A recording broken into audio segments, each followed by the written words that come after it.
சென்னை சைதாப்பேட்டையில் உள்ள தமிழ்நாடு திறந்தநிலை பல்கலைக்கழகத்தில் நடைபெற்ற உலக அரசியலமைப்பு நாள் நிறைவு விழாவில் உயர்கல்வித்துறை அமைச்சர் பொன்முடி பங்கேற்று உரையாற்றினார். அப்போது யுனைடெட் ஸ்டேட் என்றால் என்ன என்று மாணவர்களை நோக்கி அவர் கேள்வி எழுப்பினார். ஆனால் மாணவர்கள் யாருமே பதில் கூறாததை அடுத்து யுனைடெட் ஸ்டேட் என்றால் என்னவென்று கூடவா அரசியல் அறிவியல் படிக்கும் மாணவர்களாகிய நீங்கள் இன்னும் படிக்கவில்லை என கேட்டார். யூனிட்டரி ஸ்டேட்னா யூனிட்டரி ஸ்டேட்னா கூட இன்னும் படிக்காமல் இருக்கிறீங்க. எல்லாம் politics and public administration students தானே வந்திருக்கீங்க. யுனைடெட் ஸ்டேட் ஆட்சி முறையில் உள்ள நாடு எது என்று மாணவர்களை நோக்கி அடுத்த கேள்வியை எழுப்பினார். அப்போது மாணவர் ஒருவர் இந்தியா என்று பதில் கூற, என்னது இந்தியா யுனைடெட் ஸ்டேட் நாடா என்று அதிர்ச்சி அடைந்தார். வாத்தியார் அந்தவன்ல கேள்வி கேட்டு கிளாஸில் பழக்கம். யூனிட்டரி ஸ்டேட்டுங்கிறது எங்கே இருக்கு? இந்தியாவில் இருக்குதா? இந்தியாவில் இருக்குதா? மாணவர்கள் சொதப்பியதால் அமைச்சர் தனது கேள்வி கணையை பேராசிரியர்கள் பக்கம் திருப்பினார்.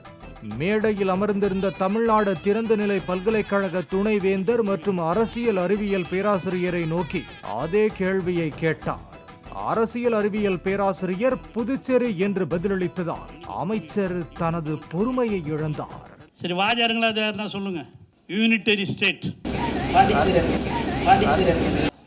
நீ ஒரு ஆளு, நீ ஒரு பொலிட்டிக்கல் சயின்ஸ் ப்ரொஃபஸரு, நீங்கள் இதுவே தெரியாமல் வந்துங்கிறீங்க. என்ன பாலிடிக்ஸ் பண்ணுறீங்க, என்ன பாலிடிக்ஸ் நடத்துறீங்க? Political science.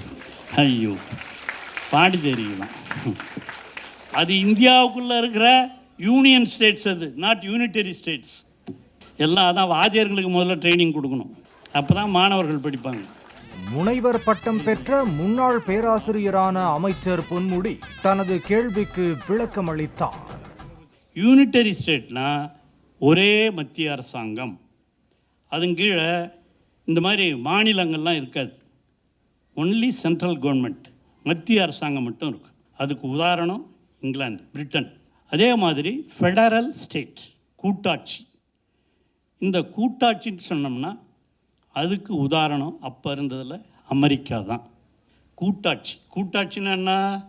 பல மாநிலங்கள் ஒருங்கிணைந்து ஒரு ஒன்றிய அரசை உருவாக்கி, மத்திய அரசை உருவாக்கி, அதன் கீழே மாநில அரசுகள் இருப்பதுக்கு பேர் தான் கூட்டாட்சி.